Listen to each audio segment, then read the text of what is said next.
భారతదేశ స్వాతంత్ర సంగ్రామ చరిత్రలో నేతాజీ సుభాష్ చంద్రబోస్ ఎంచుకున్న మార్గం తక్కిన వారికంటే భిన్నం, ప్రమాదభరితం. సంపూర్ణ స్వరాజ్యం వచ్చేదాకా తమ స్వాతంత్ర పోరాటం కొనసాగుతూనే ఉండాలని ఆయన స్వయంగా తమ ఆజాద్ హింద్ ఫౌజ్కు ఉద్బోధన చేశారు. బ్రిటిష్ వలస పాలకుల కళ్లుగప్పి రష్యా చేరుకోవడం, జర్మన్ నేత నాజీ అధ్యక్షుడు హిట్లర్ను కలుసుకోవడం వంటి ఎన్నెన్నో సాహస కార్యాలు చేశారు. ఎక్కడ ఏవి వికటించినా ఆయన ప్రాణాలకు ముప్పు. దేశ స్వతంత్ర పోరుబాటలో ఎదురుదెబ్బ తప్పవు. అయినా కూడా నిప్పుతో చెలగాటం ఆడడానికి ఆయన సిద్ధమయ్యారు. 1941 జనవరి 15 నాడు మౌల్వీ వేషంలో కోల్కతా నుంచి బీహార్కు వెళ్లి అక్కడి నుంచి ఢిల్లీకి రైల్లో ప్రయాణించారు. అది ప్రాణాలను పణంగా పెట్టుకుని చేసిన ప్రయాణం. సర్దార్ వల్లభాయ్ పటేల్ తర్వాత సుభాష్ చంద్రబోస్ మాత్రమే భారతదేశాన్ని ఏకతాటిపై నడిపించగల నేత అని ఆనాడు కూడా చాలామందికి అభిప్రాయం ఉండేది. ఆజాద్ హింద్ ఫౌజ్లోని తన సైనికుల్ని ఉద్దేశించి ఆయన చేసిన ప్రసంగాలు వింటే రోమాలు నిక్కబొడుచుకోవడం కాదు కదా, రక్తం బుసలు కొడుతుంది. నిజం, ఆయన మాటకు పదునెక్కువ. జర్మనీ నుంచి ఆజాద్ హింద్ ఫౌజ్ రేడియో కేంద్రాన్ని నడిపారు. భారత ప్రజలను తన రేడియో ద్వారా బ్రిటిష్ వలస పాలనకు వ్యతిరేకంగా పోరాడమని ఉత్తేజితుల్ని చేశారు. దేశం లోపల ఉండి పోరాటం చేయొచ్చుగా అనుకోవచ్చు, కానీ అప్పటికి అలాంటి పరిస్థితులు లేవిక్కడ. ప్రాణం ఉంటేనే పోరాటం, పోరులో ప్రాణాలు పోతే అది వేరు. ఏదోలాగా దేశానికి స్వాతంత్రం తీసుకురావాలనేదే బోస్ తపన. అందుకే దొరికిన అన్ని మార్గాలను ఉపయోగించుకున్నారు. ఆయన అతివాదం మూలంగాను, విదేశీయుల సహకారాన్ని తీసుకున్నందుకు గాను ఆయన్ని హిట్లర్, ముస్సోలినీ వలె బూర్జువా భావాలు కలిగిన వారని నిందించిన వాళ్ళు కూడా ఉన్నారు. ప్రజాస్వామ్యానికి, స్వేచ్ఛాయుత ప్రజాపాలనకు వ్యతిరేకమైన ఫాసిజం అంటే నియంతృత్వం కలిగిన వ్యక్తి అని తప్పుగా అభివర్ణించారు కొందరు. అది బ్రిటిష్ వారి మీద ఎక్కుపెట్టిన అస్త్రంగా భావించిన వాళ్ళు కొందరే. ఈ దూకుడు స్వభావాన్ని జీర్ణించుకోలేని రాజకీయ పక్షాలు, ఆనాటి కాంగ్రెస్ మద్దతుదారులు, చరిత్రకారులు తమ రచనల్లో ఏనాడు బోస్కు సముచిత స్థానం ఇవ్వలేదు. అనేకులైన విస్తృత స్వాతంత్ర పోరాట వీరుల జాబితాలో బోస్ కూడా కలిపివేయబడ్డారు. అయినా ఆయన పోరాట పంథ శాంతికాముక దేశీయ మితవాద పోరాట వీరులకు గొంతులో వెలక్కాయపడినట్టు ఇరకాటంగా ఉండేది. బ్రిటిష్ వలస పాలకులకు సింహ స్వప్నంగా ఉండేది. అయినా స్వతంత్ర భారత చరిత్రలో ఆయన్ని పట్టించుకోకుండా ఉండే పరిస్థితి లేనిలేదు. భారత స్వాతంత్రోద్యమంలో నేతాజీ సుభాష్ చంద్రబోస్ వారసత్వం కొనసాగింపులో ఎన్నో రహస్యాలు, వివాదాలు, నిరాధార ఆరోపణలు, అనుమానాలు ఉన్నాయని కొందరు పరిశోధకుల నమ్మకం. అందుకు తగిన ఆధారాలను కొన్నిటినైనా వాళ్ళు సంపాదించి తమ రచనల్లో ప్రస్తావించారు. భారతదేశ అభివృద్ధిని కాంక్షించిన బోస్ దేశం స్వేచ్ఛను కళ్లారా చూడలేకపోయినా కానీ భారతీయుల ధన్యవాదాలను మాత్రం అందుకుంటున్నారు. 1987 జనవరి 23 నాడు ఒడిశాలోని కటక్లో జన్మించిన సుభాష్ చంద్రబోస్ కుటుంబంలో 14 మంది పిల్లలు. తండ్రి లాయర్. సంపదకు లోటు లేకపోవడంతో బోస్ ఇంగ్లాండ్లో ఉన్నత చదువులు పూర్తి చేసుకుని వచ్చారు. స్కూల్లో చదువుకున్న రోజుల్లో బైబిల్ ద్వారా భూగోళ శాస్త్రాన్ని, చరిత్రను ఆంగ్ల మాధ్యమంలోనే బోధించేవాళ్ళు. అలా బ్రిటిష్ వలస పాలకులు నిర్వహించే బడుల్లో చదివితే ఆంగ్ల భాషా ప్రావీణ్యం అబ్బుతుందని, పెద్దయ్యాక బ్రిటిష్ ప్రభుత్వంలోనే మంచి జీతాలకు కొలువులు దొరుకుతాయని తండ్రి జానకీనాథ్ బోస్ భావించారు. అయితే తల్లి ప్రభావతీదేవి మాత్రం భారత ఇతిహాసాలైన రామాయణ, మహాభారతాలను ఒక్కొక్కటి చదివి వినిపించేది. అవే వ్యక్తిత్వ నిర్మాణ సోపానాలను చెప్పేది. దుర్గామాతను పూజించేవారు. తమ సంతానానికి శ్రీరామకృష్ణ పరమహంస, స్వామి వివేకానంద వంటి మహోన్నత వ్యక్తుల గురించి కథలు కథలుగా చెప్పేవారామె. బోస్ మీద తల్లి బోధనల ప్రభావం బలంగా పడింది. కాలేజీలో చేరిన తర్వాత అక్కడి గ్రంథాలయంలోనున్న భారత ఉపనిషత్తులు, వేదాలు, సంస్కృత, బెంగాలీ భాషల రచనలు విస్తృతంగా చదివారు. అప్పట్నుంచి ధోతీ కుర్తాను ధరించడం మొదలుపెట్టారు. ఆ తర్వాతి రోజుల్లో ఆయన ఉద్యమంలో ఉన్నప్పుడు ఆయన్ని జైల్లో పెట్టగా అక్కడ ఆయన ఇప్పుడు స్వామి వివేకానంద గనుక ఉన్నట్లయితే నేను ఆయన పాదాల చెంత ఉండేవాణ్ణి అని ఒక పుస్తకంలో రాసుకున్నారు. కోల్కతాలోని ప్రెసిడెన్సీ కాలేజీలో చేరినప్పుడు అక్కడ చరిత్ర ఉపన్యాసకుడు ఈఎఫ్ ఒటెన్ భారతదేశ చరిత్రను కించపరుస్తూ, దూషిస్తూ భారతీయ విద్యార్థులను దండిస్తూ ఉండేవాడు. సహించలేని విద్యార్థులు ఓ రోజు అతన్ని తరగతి గదిలోనే చెప్పులతో కొట్టారని, ఆ విద్యార్థుల బృందంలో బోస్ కూడా ఉన్నాడని వార్తలొచ్చాయి. బోస్ను ప్రెసిడెన్సీ కాలేజీ నుంచి కోల్కతా విశ్వవిద్యాలయం నుంచి తొలగించారు. అప్పుడు కోల్కతాలోని స్కాటిష్ చర్చ్ కాలేజ్లో చేరి 1918లో BA పూర్తి చేశాడు. అప్పటికి మొదటి ప్రపంచ యుద్ధం ముగిసింది. ఉద్యోగం కోసం ప్రయత్నిస్తే ప్రెసిడెన్సీ కాలేజీలో ప్రొఫెసర్ను కొట్టిన ఉదంతం ప్రస్తావనకొచ్చి ఇబ్బంది కలుగుతుందనే శకంతో ఆయన తండ్రి బోస్ను ఇంగ్లాండ్ పంపించి ఇండియన్ సివిల్ సర్వీసెస్ కోసం చదవమని చెప్పారు. అది కొనసాగిస్తూనే కేంబ్రిడ్జ్ విశ్వవిద్యాలయంలో పై చదువుల కోసం చేరాడు బోస్. 1920 కల్లా ఇండియన్ సివిల్ సర్వీసెస్ లెవెల్ 1ను బోస్ పూర్తి చేశాడు. 4వ ర్యాంక్ కూడా వచ్చింది. అయితే మరో అంకం కూడా ముగిస్తే బ్రిటిష్ వలస ప్రభుత్వంలో భాగంగా స్వదేశంలోనే పనిచేయాల్సి ఉంటుంది. అది బోస్కు సుతరాము ఇష్టం లేదు. ఆ వెంటనే పెద్దన్నయ్య శరత్ చంద్రబోస్ తల్లి ప్రభావతీదేవిలను ఒప్పించి 1921 జూన్లో భారతదేశానికి తిరిగొచ్చాడు. సహజంగానే తండ్రి కూడా కోపగించుకున్నారు. కానీ కాలం వేరేలా నిర్ణయించబడింది. అప్పటికే అన్నయ్య కాంగ్రెస్ పార్టీలో సభ్యుడు కావడంతో బోస్ కూడా ఆ పార్టీలో చేరారు. అక్కడ ఆయనకు లాయర్, కాంగ్రెస్లో పెద్ద నాయకుడు అయిన చిత్తరంజన్ దాస్తో పరిచయం అయింది. ఆయనే బోస్కు రాజకీయ గురువయ్యారు. అప్పటికే కాంగ్రెస్లో పెద్దగా ఉన్న గాంధీజీ సహాయ నిరాకరణోద్యమాన్ని నడిపించారు. జాతీయ నాయకుడిగా కీలకమైన స్థానంలో ఉన్న గాంధీజీని కలుసుకున్న బోస్ ఆయన భావజాలంతో విభేదించారు. 1921లో బొంబాయిలో జరిగిన మొదటి సమావేశంలోనే ఇద్దరి మధ్య అభిప్రాయ భేదాలు కలిగాయి. వాళ్ళిద్దరి మధ్య పడుసూపిన సైద్ధాంతిక విభేదాలు భారతదేశ స్వాతంత్ర పోరాటానికి పరస్పరం భిన్నమైన విధాలను సూచించాయి. నైతిక అధికారం, సామూహిక సమీకరణను విశ్వసిస్తూ బ్రిటిష్ వలస పాలనను శాంతియుతంగా ప్రతిఘటించడానికి గాంధీజీ అహింస, శాసనోల్లంఘనలను సమర్థించారు. మరోవైపు బోస్ బ్రిటిష్ వలస పాలనను బహిష్కరించడానికి సాయుధ పోరాటం అవసరమని వాదిస్తూ మరింత తిరుగుబాటు విధానాన్ని అనుసరించారు. అప్పటికి గాంధీ 40 ఏళ్ల వయసులోనూ, బోస్ 24 ఏళ్ల వయసులోనూ ఉన్నారు. యువకుడైన బోస్ స్వరాజ్య సముపార్జన భావన గాంధీకి నచ్చలేదు. వీర్ సావర్కర్, భగత్ సింగ్ల మాదిరిగా అతివాద ధోరణితో వెళ్లడాన్ని హింసాత్మక మార్గంగానే ఆయన భావించారు. అహింసో పరమో ధర్మః అన్నది ఆయన విధానం. అయితే దేశంలో కాంగ్రెస్ చాలా పెద్ద పార్టీ. అందుకని బోస్ తమ సైద్ధాంతిక విభేదాల్ని పక్కకు పెట్టి బెంగాల్ కాంగ్రెస్ పార్టీలో ఉంటూ తన రాజకీయ గురువు చిత్తరంజన్ దాస్తో పాటుగా కార్యక్రమాల్లో పాల్గొనేవాళ్లు. సహాయ నిరాకరణను ముందుకు తీసుకువెళ్లారు. కార్యకర్తగా, యువతకు శిక్షకుడిగా, విలేకరిగా, వివిధ బృందాలకు నాయకుడిగా అనేక బాధ్యతలు నిర్వహించాడు బోస్.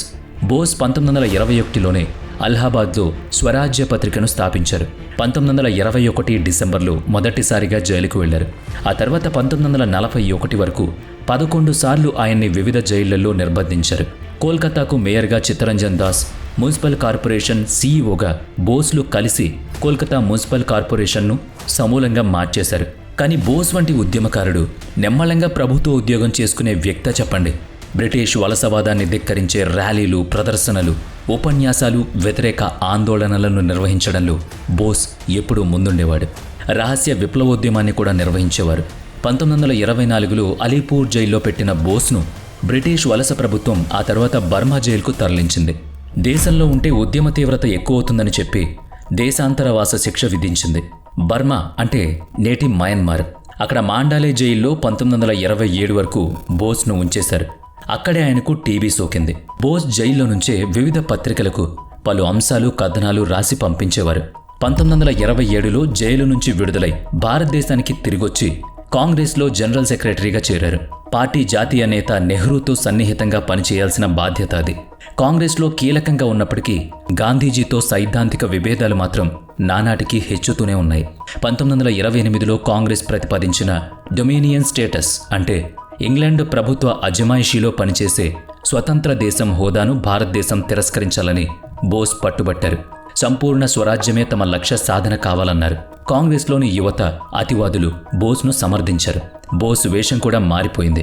ఒక కమాండర్ లాగా దుస్తులు ధరించేవారు. తన సమర్థులకు తానొక సైనికాధికారిగా వ్యవహరించేవారు.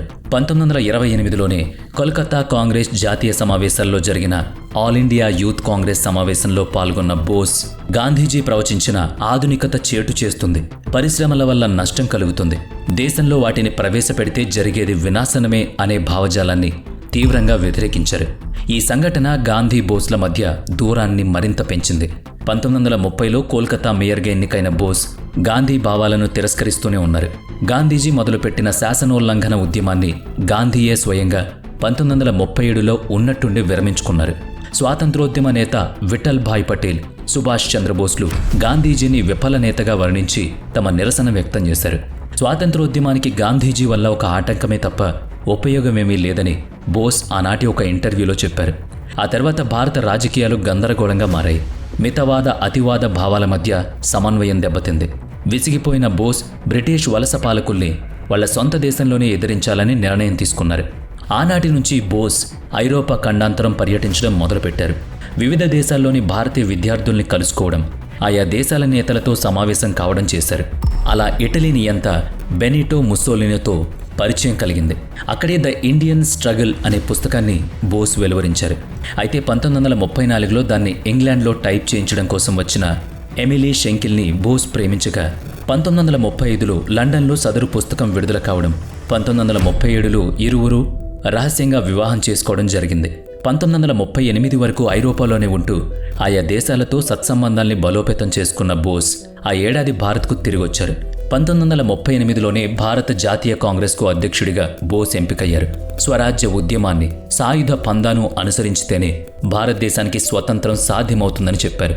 బోస్ బలంగా తయారవుతున్నాడని, అతని అతివాద ధోరణిని ప్రజలు ఆమోదిస్తున్నారని గాంధీజీకి అర్థమైంది. అలాంటి స్వతంత్రుడు కాంగ్రెస్లో ఉంటే కష్టమని, అందరినీ కలుపుకుపోయేవాడే కాంగ్రెస్ నాయకుడిగా ఉండాలని, కావున బోస్ను నియంత్రించాలని చెప్తూ గాంధీజీ వల్లభాయ్ పటేల్కు ఉత్తరం రాశారు. అధ్యక్ష పదవి గడువు ముగియక ముందే బోస్ను కాంగ్రెస్ పీఠం నుంచి తొలగించి వేరే వ్యక్తిని కూర్చోబెట్టాల్సిందేనన్నారు గాంధీజీ. ఆలోగా ఏడాది కాలం గడిచిపోయింది. 1939లో కాంగ్రెస్ జాతీయ సమావేశాలు జరిగాయి. పార్టీకి అధ్యక్ష ఎన్నికలు నిర్వహించగా బోస్నే సభ్యులు మళ్లీ ఎన్నుకున్నారు. గాంధీజీ మద్దతునిచ్చిన తెలుగు వ్యక్తి భోగరాజు పట్టాభి సీతారామయ్య ఓడిపోయారు. 1938 జనవరి 29న ఆ ఎన్నిక జరగ్గా అంతకుముందే బోస్ తన నామినేషన్ను వెనక్కి తీసుకునేలా చేయాలని గాంధీజీ ప్రయత్నించి నెహ్రూ మీద ఒత్తిడి తీసుకొచ్చినా కానీ, పట్టాభి సీతారామయ్యను ఏకగ్రీవంగా ఎన్నుకోవాలని బలవంతం చేసినా కానీ నెహ్రూ మాత్రం ఎన్నికలు జరగనిచ్చారు. బోస్ గెలిచాడు. ఖిన్నుడైన గాంధీ ఆ ఓటమి తన స్వంత ఓటమి అని బహిరంగంగానే ప్రకటించుకున్నారు. తన సమర్థులందరినీ కాంగ్రెస్ వర్కింగ్ కమిటీల నుంచి రాజీనామాలు చేయించారు. తర్వాత ఏ సమావేశానికి బోస్, గాంధీలు ఇద్దరూ హాజరు కావడం జరగలేదు. అంతటి ఒత్తిడిని, వ్యతిరేకతను చవిచూసిన బోస్ 1939 మేలో కాంగ్రెస్ పార్టీ అధ్యక్ష పదవికి రాజీనామా చేశారు. దాంతో గాంధీ, నెహ్రూ, బోస్ల మధ్య సుహృద్భావం పూర్తిగా ఆవిరైపోయింది. బోస్కు పార్టీ నాయకత్వం అనేది ఒక అవకాశం మాత్రమే. అది లేకపోయినా ఆయన స్వాతంత్ర్యేచ్ఛ తీవ్రతలో మార్పు లేదు. రెట్టించిన పట్టుదలతో బోస్ తన ఆందోళనను కొనసాగించారు. ఆ సరికి 1939 సెప్టెంబర్ 1 నాడు రెండవ ప్రపంచ యుద్ధం మొదలైంది. భారతీయులు అనుమతి కోరకుండానే భారతదేశంలో నాటి బ్రిటిష్ గవర్నర్ లిన్లిత్గో భారతదేశం కూడా రెండో ప్రపంచ యుద్ధంలో పాల్గొంటుందని ప్రకటించారు. నెహ్రూతో పాటు తదితర నాయకులు అభ్యంతరం చెప్పకపోగా రాచరికపు దేశాలైన జర్మనీ, ఇటలీ, జపాన్లకు వ్యతిరేకంగా బ్రిటిషర్కు తాము మద్దతునిస్తున్నామని ప్రకటించారు. జలియన్ వాలాబాగ్ దురంతంతో గుండెలు మండిపోయి ఉన్న భారతీయులకు ఇది పెద్ద చికాకు కలిగించింది. బ్రిటిష్ వారికి ప్రపంచవ్యాప్తంగా కూడా మంచి పేరేం లేదు. భారతదేశంలోనూ వాళ్ల పట్టు సడలుతోంది. భారత్ నుంచి కొల్లగొట్టగా ఇక కొత్తగా ఏం మిగల్లేదు. వట్టిపోయిన ఆవును వదిలించుకోవడం కోసమే వాళ్ళు ఎదురు చూస్తున్నారు. అయితే భారత్ ఎప్పటికీ తమకు లొంగి ఉండేలా, తామే స్వాతంత్రమిచ్చామనే ఖ్యాతిని గడించేలా రెండో ప్రపంచ యుద్ధంలో గెలుపు కోసం వారికి భారత సైనికుల అవసరం ఉంది కనుక కాలయాపన చేస్తూ వచ్చారు. ఇనుము వేడిగా ఉన్నప్పుడే సమ్మెట దెబ్బ పడాలన్నది బోస్ ఆలోచన. బ్రిటిషర్లను భారత్ నుంచి తరిమి కొడదామన్నారు. ఈ కొట్లాటలతో కాంగ్రెస్ రెండు ముక్కలవుతుందని గాంధీ భయపడ్డారు. యుద్ధానంతరం భారత్కు ఏం చేస్తారో బ్రిటిష్ వలస పాలకులు చెప్పేదాకా కాంగ్రెస్ తన నిర్ణయం చెప్పదని ఆయన వెల్లడించారు. తమను తామే పరిపాలించుకుంటామని ఆయన చెప్పారు.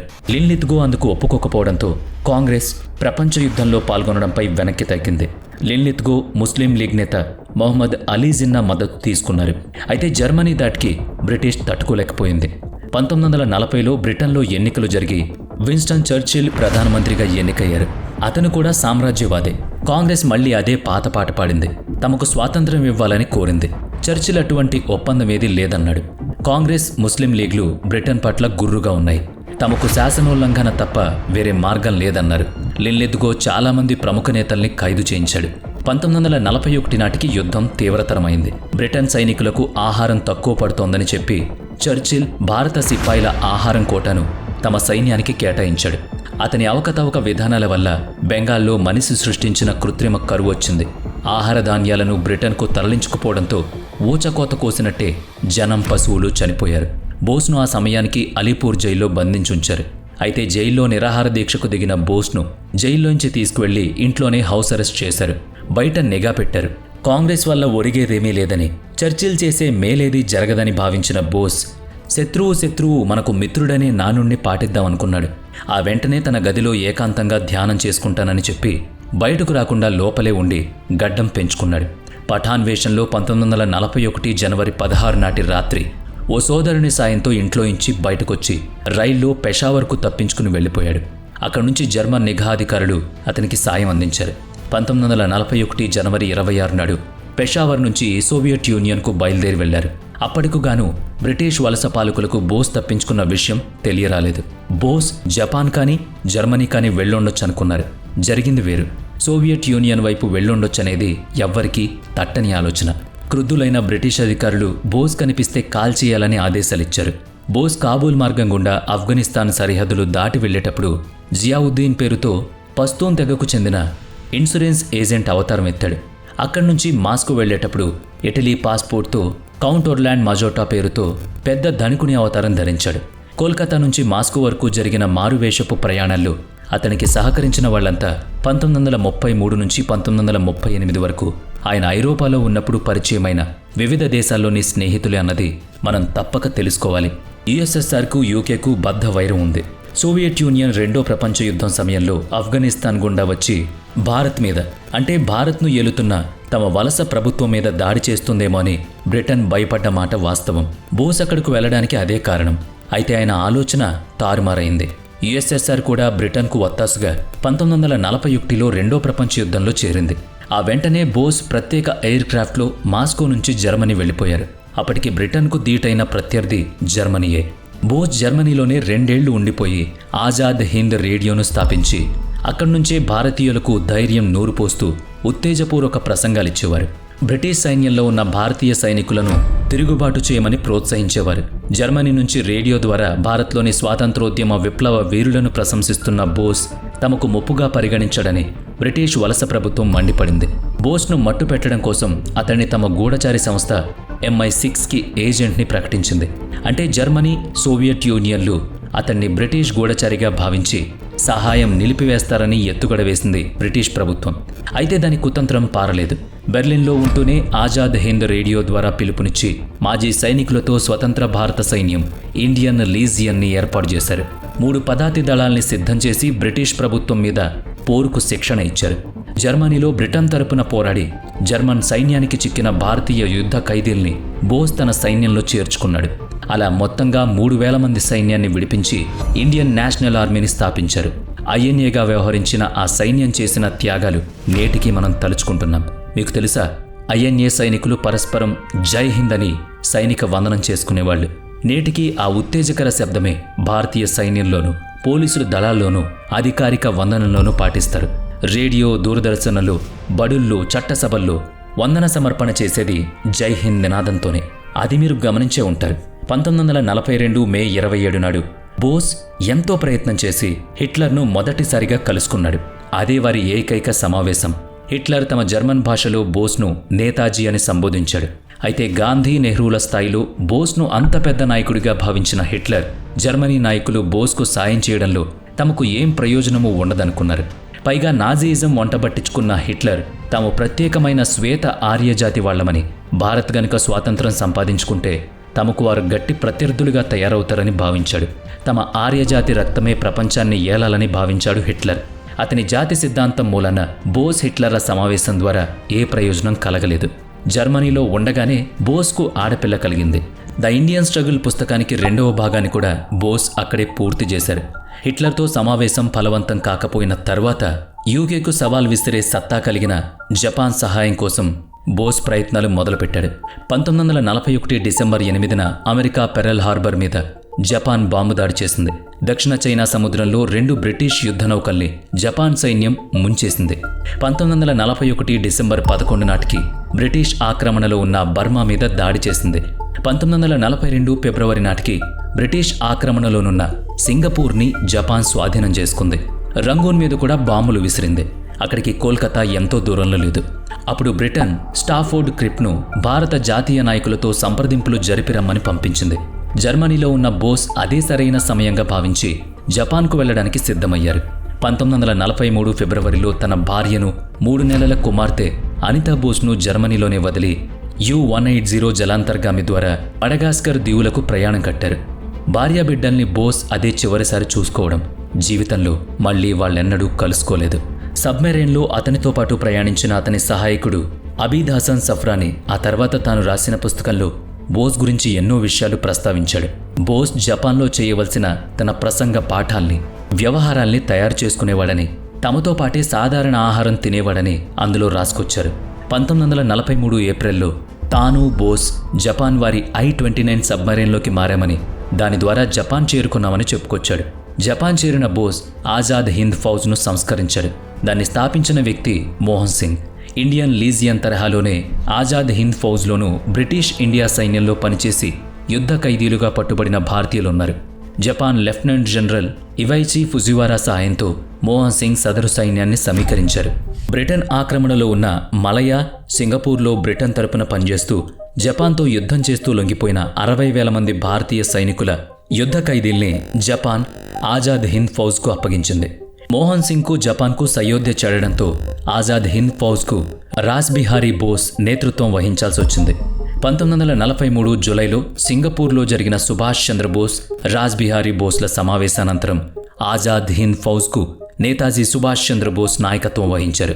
అప్పటికే ఏడాదిన్నరకు పైగా నిస్తేజంగా మారిన ఆజాద్ హింద్ ఫౌజ్ బోస్ మాటలతో సత్తువ పుంజుకుంది. 1943 అక్టోబర్ 21 నాడు బోస్ స్వయంగా భారతదేశ స్వాతంత్రాన్ని ప్రకటించాడు. సింగపూర్లోనే ప్రవాస భారతీయ ప్రభుత్వాన్ని ఏర్పాటు చేసుకున్నాడు. సైన్యం అప్పటికే ఉంది. ఇక సొంతంగా భారతీయ కరెన్సీని కూడా ముద్రింపజేశారు. ఆంగ్లేయులకు వ్యతిరేకంగా యుద్ధాన్ని ప్రకటించి తన సైన్యాన్ని ముందుకు నడిపించాడు. జపాన్ సైన్యం, ఆజాద్ హింద్ ఫౌజ్లు కలిసి యుద్ధం కోసం సమాయత్తమయ్యాయి. బోస్ భారత ఈశాన్య రాష్ట్రం మణిపూర్లో 1944 ఏప్రిల్ 14 నాడు ఇంఫాల్కు కొద్ది దూరంలో ఉన్న మొయిరాంగ్లో స్వతంత్ర భారత పతాకాన్ని ఎగురవేసి వందన సమర్పణ సైనిక కవాతు నిర్వహించాడు. భారత భూభాగంలో స్వతంత్ర భారత విజయ పతాకం ఎగిరిన మొట్టమొదటి సందర్భం అది. ఒక్కడుగా భారత్కు స్వాతంత్రాన్ని ప్రకటించేసి జాతీయ పతాకాన్ని కూడా ఎగరవేసిన బోస్ తెగువకు బ్రిటిష్ వలస ప్రభుత్వం తల్లడిల్లిపోయింది. ఇంఫాల్ క్యాంపెయిన్గా పిలిచిన ఆ సంఘటన 1944 జూలై నాటికి బలహీనం కాజొచ్చింది. అప్పటిదాకా భారత్కు స్వాతంత్రం ఇవ్వడానికి సుముఖంగా లేని బ్రిటన్, జపాన్ INA సైన్యం చొరబాటులతో పట్టు సడలించుకుని అగాఖాన్ జైల్లో ఉన్న గాంధీజీని 1944 మేలో విడుదల చేసింది. దాంతో శాసనోల్లంఘన ఉద్యమాన్ని ఆయన వెనక్కు తీసుకుని బ్రిటన్కు యుద్ధంలో మద్దతివ్వడానికి అంగీకరించారు. అయితే యుద్ధం ముగియగానే భారత్కు స్వాతంత్రం ఇవ్వాలనే షరతు మాత్రం పెట్టారు. 1944 జూలైలో బర్మాలో జరిగిన ఆజాద్ హింద్ ఫౌజ్ సమావేశంలో బోస్ చేసిన చారిత్రాత్మక ప్రసంగంలో ఆయన ఇచ్చిన నినాదం అందరి రక్తాన్ని మరిగించింది. మీరు నాకు రక్తాన్ని ఇవ్వండి, నేను మీకు స్వాతంత్రాన్ని అందిస్తాను. ఈ మాట, ఈ నినాదం INAను ఉత్తేజితులను చేసింది.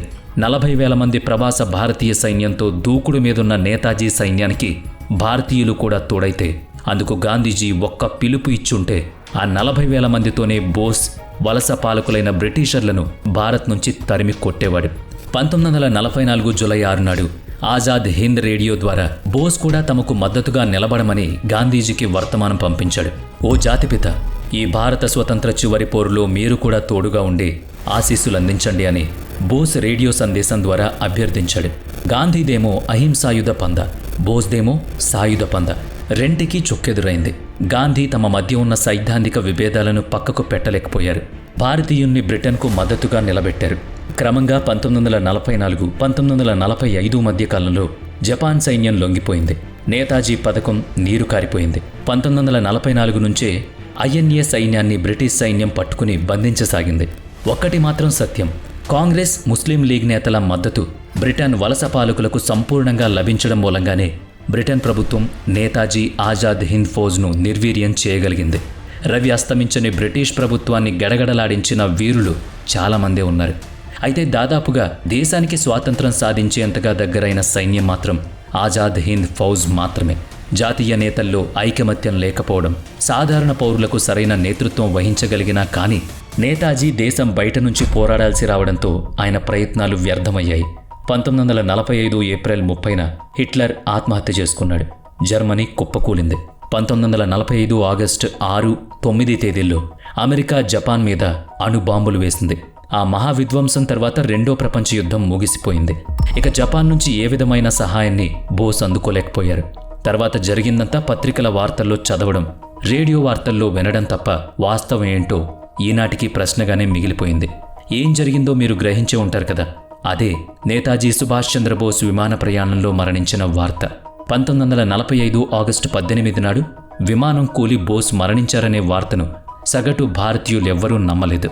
చాలామంది అది కూడా నేతాజీ వేసిన పథకం అనుకున్నారంతే. వారికి ఆయన పట్ల ఉన్న నమ్మకమే అందుకు కారణం. బ్రిటన్ కూడా ఆ విషయాన్ని పూర్తిగా నమ్మలేదు. దాని అనుమానం దానికుంది. అది అలా ఉండగా రెండో ప్రపంచ యుద్ధం బ్రిటన్ను దాదాపుగా దివాలా తీయించింది. గెలిచిందన్న మాటే తప్ప ఆర్థికంగా చతికిలబడింది. బోస్ మరణం వార్తని ధృవీకరించమని జపాన్ను కోరింది. వాస్తవానికి బోస్ విమానం టోక్యోకి వెళ్ళాలి. ఎయిర్ క్రాష్ జరిగి తీవ్ర గాయాలతో తైపీ హాస్పిటల్లో చేర్చబడిన నేతాజీ ఆ రోజే మరణించారని జపాన్ ఒక నివేదికనిచ్చింది. ప్రమాదం ఎలా జరిగిందన్నది మాత్రం తెలియరాలేదు. జపాన్ లొంగిపోయాక ఒంటరిగా పోరాడమో లేక మరో శక్తివంతమైన దేశంతో చేతులు కలిపి బ్రిటన్కు ఎదురు తిరగడమో చేయాలనేది బోస్ ప్లాన్. అలా సోవియట్ యూనియన్ సాయం తీసుకోవాలనుకున్నారు. అది మిత్రదేశాల్లో భాగమే అయినా కానీ యూకే, యుఎస్ఎస్ఆర్ సిద్ధాంతాలు భిన్న ధృవాలు వంటివి. సోవియట్ కమ్యూనిస్టు దేశం కనుక అది తనకు సాయం చేస్తుందనుకున్నారు బోస్. ముందు టోక్యోకి వెళ్లి తనకు అంతవరకు సహాయం అందించినందుకు కృతజ్ఞతలు చెప్పి అటునుంచటు సోవియట్కు వెళ్లాలనుకున్నారు. అయితే యుద్ధంలో అణుబాంబు దాడులతో కుదేలైన జపాన్కు అప్పటికప్పుడు నేరుగా వెళ్లడం కుదరదని జపాన్ సైనికులు మిత్రులు చెప్పగా ఆయన తన వ్యూహం మార్చుకున్నారు. వియత్నాంలోని సైగోన్ నుంచి Mitsubishi KI-21 heavy bomber aircraft ద్వారా తైవాన్లోని హైతో చేరుకుని అక్కడి నుంచి అదే విమానంలో తైహోకు ఫార్మసా అంటే ఈనాటి తైపీకు వెళ్లి అక్కడి నుంచి మంచూరియాలో దిగి తిరిగి టోక్యో వెళ్లాలనేది పథకం. మంచూరియా మీద చైనాకు పట్టుంది. దాన్ని సోవియట్ సైనికులు ఆక్రమించుకోబోతున్నారు కనుక వారిని కలుసుకున్నట్టు ఉంటుందేమోనని బోస్ ఆలోచన. 1945 ఆగస్టు 17న తన INA నేతలతో బ్యాంకాక్ నుంచి వియత్నాంలోని సైగోన్ చేరుకున్న బోస్కు తాను ప్రయాణించాల్సిన బాంబర్ విమానంలో ఇంకా కేవలం ఇద్దరికే చోటుందని చెప్పారు. అందుకని హబీబుర్ రెహమాన్ను మాత్రం తోడు తీసుకుని 11 మంది జపనీయులతో సహా సైగోన్ నుంచి హైతోకు ప్రయాణమయ్యారు. సాయంకాలం కావడంతో హైతో చేరేసరికి చీకటి పడుతుందని చెప్పి ఇంకా ముందే వియత్నాంలోనే ఉన్న తొరాట్ పట్టణంలో విమానాన్ని దించారు. మర్నాడు 1945 ఆగస్టు 18 ఉదయం 5 గంటలకు తొరాన్ నుంచి బయలుదేరి ఇక తైహోన్లో దిగకుండా నేరుగా తైపీ చేరుకున్నారు. 2 గంటల విరామంలో భోజనం చేయడం, విమానంలో ఇంధనం నింపడం అయిన తర్వాత ఫ్లైట్ ఇంజనీర్కి విమానం ఎడమ వైపు ఇంజన్లో ఏదో తేడా ఉందని అనిపించింది. అయితే సైగోన్లో బయలుదేరినప్పుడు అన్నీ బాగానే ఉన్నాయి కదా అనే భరోసాతో విమానాన్ని నడిపించాడు. టేకాఫ్ తీసుకున్న కొద్ది సెకండ్లకే ఎడమవైపు ఇంజన్ పెద్ద శబ్దంతో పేలిపోయింది. పైలట్, కో పైలట్ ఒక జపాన్ వ్యక్తి అక్కడికక్కడే మరణించారు. ఆ వెనుక పెట్రోల్ ట్యాంక్ ఉంది. నేతాజీ అక్కడే కూర్చున్నారు. ఆయన వెనుక హబీబుర్ రెహమాన్ కూర్చున్నారు. అతనికి ఏం కాలేదు, కానీ నేతాజీకి మాత్రం తీవ్ర గాయాలయ్యాయి. ఇద్దరూ ముందుగుండా బయటకొచ్చేశారు. పెట్రోల్తో తడిచిన నేతాజీ శరీరానికి నిప్పంటుకుంది. రెహమాన్ ఆ నిప్పుని ఆర్పిన తర్వాత నేతాజీని తీసుకుని సమీపంలోని జపాన్ సైనిక హాస్పిటల్కు తీసుకువెళ్లాడు. అక్కడ ఆయన ప్రాణాలు వదిలేశారు. ఇదంతా హబీబుర్ రెహమాన్ చెప్పిన విషయం. కానీ భారతీయులు రెహమాన్ చెప్పిన ఉదంతాన్ని విశ్వసించలేదు. భారత్లో మరో నేతాజీ తయారవకుండా భారతీయులకు గట్టి హెచ్చరిక చేయాలని భావించిన బ్రిటిష్ అధికారులు INA కమాండర్లు ప్రేమ్ కుమార్ సెహగల్, షాన్వాజ్ ఖాన్, గుల్బక్ష్ సింగ్లను ఎర్రకోటలో బహిరంగంగా విచారించి శిక్షించాలని చెప్పి ప్రజలను కూడా రప్పించారు. అప్పుడే ప్రజలందరికీ నేతాజీ నడిపిన ఆజాద్ హింద్ ఫౌజ్ గురించి, ఆయన స్వాతంత్ర కాంక్ష చేసిన పోరాటం, విమాన ప్రమాదంలో మరణించారనడం, ఇప్పుడు ఆయన కమాండర్లను శిక్షించబోవడం వంటి వాటి గురించి తెలిసింది. ప్రజల్ని భయభ్రాంతులకు గురిచేద్దామని బ్రిటిష్ వారి బండారం బయటపడింది. ప్రజాందోళన మొదలైంది. వేల మంది ఎర్రకోట వద్దకు చేరుకుని తమ వ్యతిరేకతను వెలుబుచ్చారు. దేశమంతటా నిరసన మొదలైంది.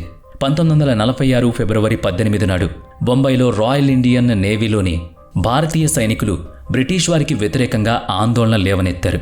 అది కరాచీకి వ్యాపించి కోల్కతా వరకు విస్తరించింది. ఆందోళనని అదుపు చేసే ప్రయత్నంలో 1946 సెప్టెంబర్ 2న అప్పటికప్పుడు నెహ్రూ నేతృత్వంలో మధ్యంతర ప్రభుత్వాన్ని ఏర్పాటు చేయించారు. ఆ పిమ్మట ఇండియన్ ఇండిపెండెన్స్ యాక్ట్ 1947ను సిద్ధం చేశారు.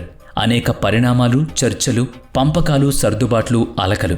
చివరిగా దేశ విభజనతో 1947 ఆగస్టు 15 నాడు భారతదేశం స్వాతంత్రాన్ని పొందింది. మనం సాధించుకున్నామా, వాళ్లే ఇక ఇద్దామనుకుని ఇచ్చారా? ఇలాంటి చర్చల వల్ల ఏమన్నా తెలుస్తుందా అంటే 1956లో బ్రిటన్ ప్రధాని Clement Atlee Bengal governor justice PB చక్రవర్తితో మాట్లాడుతూ గాంధీజీ ప్రవచించిన దేశాన్ని విడిచి పొండి అనే ఆందోళన వల్ల కొంచెంగానే ఆలోచించాం, కానీ INA కమాండర్లను బహిరంగ విచారణ చేసిన తర్వాత రాయల్ ఇండియన్ నేవీలో వచ్చిన తిరుగుబాటు క్రమక్రమంగా ఇతర సైనిక విభాగాలకు సోకి వాళ్లలో రగిలిన దేశభక్తి భావన తీవ్రత తాము దేశం విడిచిపోవడానికి కారణమైందని చెప్పారు. అయితే నేతాజీ ఆజాద్ హింద్ ఫౌజ్ల పోరాటం గురించి ఈనాటికి కథలు కథలుగా చెప్పుకోవడమే తప్ప క్షేత్రస్థాయి వివరాలు తెలియవు. నేతాజీ మరణము అత్యంత రహస్యమే. పలు రకాల కథనాలు మాత్రం చక్కర్లు కొట్టాయి. ఇంకా ఏవేవో వినిపిస్తూనే ఉన్నాయి. తైపీ నుంచి మంచూరియా చేరుకున్న బోస్ను సోవియట్ బంధించి హింసించగా మరణించారని కొందరు. విమాన ప్రమాదం తర్వాత ఆయన మరో 40 ఏళ్లు వేషం మార్చుకుని గుమ్నామీ బాబాగా జీవించారని మరికొందరు. 1966లో తాష్కెంట్ ఒప్పందం కోసం సోవియట్కు వెళ్లిన దేశ ప్రధాని లాల్ బహదూర్ శాస్త్రిని నేతాజీ కలుసుకున్నారని, ఆ తర్వాతే శాస్త్రీజీని విషప్రయోగంతో హతమార్చారని కొందరు చెప్పుకుంటారు. ఎందుకంటే శాస్త్రీజీ మరణం కూడా రహస్యమే. ఇప్పుడు నేతాజీ మరణ వార్త విమాన ప్రమాదంతో ముడిపడుందని నిజం. అయితే ఆయన అప్పుడే మరణించారా, బంధించి హింసించారా, భారత్లోనే మారువేషంలో అనామకంగా జీవనకాలం సాగించారా అనేది మాత్రం అస్పష్టం. 3 వేర్వేరు కమిటీలు ఆయన మరణాన్ని ధృవీకరించడానికి ప్రయత్నం చేశాయి. గుమ్నామీ బాబా DNA టెస్ట్ కోసం ఇతర దేశాల్లో నేతాజీకి సంబంధించిన సమస్త సమాచారాన్ని వెల్లడించమని ఆయా దేశాల్ని అభ్యర్థించడం వంటివి ఎన్నో చేసినా కానీ ఆయన ఉనికి మరణం మాత్రం నేటికీ తెలియదు. టోక్యోలోని రెంకోజీ దేవాలయంలో నేతాజీ చితాభస్మాన్ని భద్రపరిచారని చెప్తారు. అదేం కాదని కొందరంటారు. గాంధీ, నెహ్రూ, వల్లభాయ్ పటేల్, సావర్కర్, భగత్ సింగ్, అల్లూరి సీతారామరాజు, మంగల్ పాండే మరెందరికో భిన్నమైన సిద్ధాంతాలున్నాయి. తమ తమ దారుల్లో వ్యక్తులుగా, సమూహంగా దేశ స్వేచ్ఛా స్వాతంత్రాల కోసం పోరాడారు. నేతాజీ మాత్రం సైనిక బలంతో యుద్ధం చేసేందుకు ప్రయత్నించారు. ఆ సిద్ధాంతాలతో ఆయన భారత్కు తిరిగి రాకుండా బయట ఉండిపోవాల్సి వచ్చింది. కుటుంబానికి దూరం కావాల్సి వచ్చింది. ఐరోపా దేశాల భావజాలంతో ప్రభావితుడైన నేతాజీ సుభాష్ చంద్రబోస్ తాను జీవించి ఉండగా అనుకున్న లక్ష్యాన్ని నేరుగా సాధించలేకున్నా ఆయన ప్రయత్నాల ప్రభావంతో బ్రిటిష్ వలస పాలకుల నిర్ణయాల్లో మార్పులు కలిగాయి. మరి దక్షిణాఫ్రికాలో సత్యాగ్రహం చేసొచ్చిన గాంధీజీ భారతీయులకు బోధించిన స్వదేశీ ఉద్యమ భావనని మనం కొనసాగిస్తున్నామా చెప్పండి. ఆయన వ్యతిరేకించిన పెట్టుబడిదారీ వ్యవస్థలోనే దేశం ఇప్పుడు పయనిస్తుంది కదా. మరి గాంధీజీ ఐడియాలజీని మనం ఎక్కడ అనుసరిస్తున్నట్టు? దేశ పరిశ్రమలను పక్కన పెట్టి విదేశీ కర్మాగారాల్ని స్థాపించుకుని నడిపించుకుంటున్నాం. గ్రామీణ భారతాన్ని చిన్నచూపు చూస్తూ నగరీకరణను పెద్ద ఎత్తున చేపట్టి విస్తరిస్తున్నాం. విదేశీ వర్తకం, విదేశీ తయారీ వస్తు వినియోగం, మేధో వలసలను ప్రోత్సహిస్తున్నాం. మరిక మనం గాంధీజీ బాటలో నడుస్తున్నామా? లేదు కదా. ఆయన చెప్పినట్లే చేస్తూ ఉండుంటే భారతదేశం ఈరోజు ఆర్థికంగా ప్రపంచంలో చోటు సంపాదించగలిగి ఉండేదా? నేతాజీకి ఆనాటి నేతలు కాంగ్రెస్ పార్టీ సమర్థన ఇచ్చుంటే ఆయనకు దేశాలన్నీ తిరగాల్సిన అగత్యం తప్పుండేది. 1947 వరకు ఆగాల్సిన అవసరం మనకు కూడా లేకపోయేది. ఎప్పుడో స్వేచ్ఛావాయువులు భారతదేశం పీల్చుకునేది. సరే, గతం గతః.